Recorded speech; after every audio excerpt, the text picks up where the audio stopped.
Olá, já parou para pensar que o modelo pedagógico de mais de 2000 anos atrás pode ser a chave para os desafios que a gente enfrenta na educação hoje? Pois é, nesta nossa conversa a gente vai mergulhar na pedagogia de Jesus. E calma, não como um estudo religioso, mas como um referencial, olha, poderosíssimo para a formação integral que a BNCC, a nossa Base Nacional Comum Curricular, tanto propõe. Essa é a pergunta de US$ 1 milhão, né? A questão que move todo educador. Porque de um lado a gente tem a BNCC pedindo uma educação integral, que olhe para o aluno como todo. E do outro lado, bom, a realidade, de um conhecimento todo fatiado em disciplinas. O nosso grande desafio é exatamente esse, construir pontes entre esses dois mundos. Então, vamos lá. Essa tensão entre o que a gente quer fazer e o que a gente consegue fazer não é de hoje, mas parece que está cada vez mais urgente. A formação humana integral, com toda a sua riqueza, parece que bate de frente com a estrutura da escola como a gente conhece. E a análise que a gente vai ver aqui aponta justamente para essa fragmentação como o principal obstáculo que a gente precisa superar. E olha só o que diz o documento oficial. A BNCC é super clara. A educação vai muito, mas muito além de só transmitir conteúdo. O objetivo aqui é formar para a vida, para a cidadania, para o mundo do trabalho, levando em conta o estudante por inteiro e o tempo em que ele vive. Então, o ponto central é este aqui. Não adianta só ter um currículo cheio de coisas. A grande sacada pedagógica é criar uma prática que consiga amarrar tudo isso, conhecimentos, habilidades, atitudes e valores. É exatamente nesse ponto que um novo paradigma, uma nova forma de pensar em educação se torna tão necessária. E que paradigma seria esse? Bom, a nossa fonte aqui nos faz um convite bem interessante. Olhar para a narrativa de Emaús, lá no Evangelho de Lucas. E, de novo, não como uma história religiosa, mas como um modelo pedagógico incrível. Uma verdadeira jornada de formação que dá uma estrutura bem clara para a nossa prática em sala de aula. Essa jornada, como a gente pode ver, acontece em 5 etapas. É um ciclo, um processo completo. Ele começa com a realidade do aluno, aprofunda o conhecimento, faz a conexão com a vida e, no final, volta como uma ação que transforma. Vamos dar uma olhada em cada uma dessas etapas com calma. As 2 primeiras etapas são a base de tudo. Elas mostram para a gente que um processo educativo de verdade não começa com um professor falando sem parar.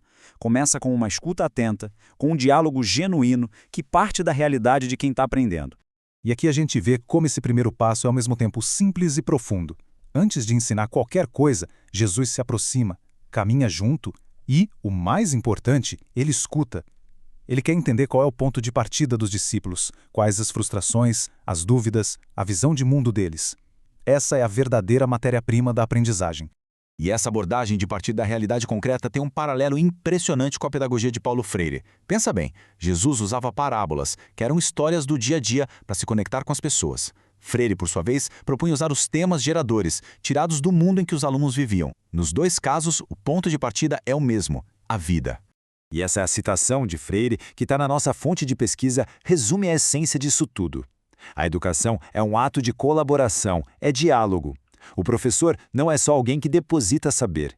Ele é um mediador que, junto com os alunos, busca entender e transformar o mundo. Ok, mas como é que esse diálogo inicial vira uma compreensão profunda e depois uma ação concreta? Vamos avançar para as próximas etapas da jornada. É aqui que a aprendizagem começa a ganhar corpo e a fazer sentido de verdade. Chegamos na etapa da iluminação. Depois de ouvir e de questionar, Jesus reinterpreta os fatos, ele conecta a experiência dos discípulos, que é o saber vivido, com um quadro maior, o saber sistematizado. É nesse momento que eles falam, não ardia o nosso coração? Isso é exatamente o que acontece quando o conhecimento faz sentido para a nossa vida. E essa atitude de dar ferramentas para interpretar o mundo está em total sintonia com as competências gerais da BNCC. Educar não é dar resposta pronta. É fortalecer a autonomia para que o estudante consiga lidar de forma crítica com o conhecimento. A próxima etapa é a da experiência. A verdadeira compreensão, aquele clique, não acontece só na cabeça. Na história, ela se torna real, num gesto em comunidade, um gesto cheio de significado, o partir do pão. Isso nos lembra muito daquele princípio do Freire, da corporeificação das palavras pelo exemplo. O saber precisa ser vivido. E o fim dessa jornada pedagógica se conecta direitinho com o objetivo maior da BNCC para o ensino médio, que é a construção do projeto de vida. A educação integral, que é formar pessoas com uma postura ética, colaborativa e que sejam capazes de agir no mundo de um jeito justo e cidadão. Certo, tudo isso é muito bonito, mas como a gente leva isso para a nossa sala de aula no dia a dia? Bom, esta última parte nos dá algumas estratégias bem concretas, inspiradas nesse modelo, para a gente começar a aplicar agora mesmo. A parábola do semeador também serve como um guia prático. Primeiro, a importância de conhecer os solos, ou seja, entender de verdade a realidade e o contexto de cada aluno. Segundo, a gente precisa variar as sementes, usar diferentes metodologias de ensino. E, talvez, o mais fundamental de tudo, é preciso respeitar o tempo de cada um. A aprendizagem não é linha de produção. E como a gente pode colocar essa escuta em prática? As dinâmicas são simples, mas muito poderosas. Por exemplo, que tal começar um tema novo perguntando o que os alunos já sabem ou o que eles conversam sobre aquilo?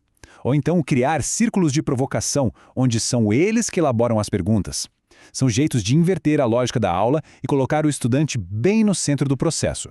E com isso a gente fecha o ciclo. O objetivo de toda essa jornada pedagógica é um só: transformar. É tirar os estudantes de uma postura de frustração, de passividade, como a dos discípulos no começo do caminho, para uma postura de engajamento, de protagonismo. Para a gente terminar, fica a reflexão. Na nossa prática, no nosso dia a dia, quem são os nossos discípulos de Emaús? Talvez olhar para os nossos alunos com todas as suas dúvidas, frustrações e, claro, com todo o seu potencial, seja o primeiro passo para a gente conseguir enxergá-los de um jeito novo. E nesse processo, quem sabe redescobrir o nosso próprio papel como mediadores nesse caminho fascinante que é a aprendizagem.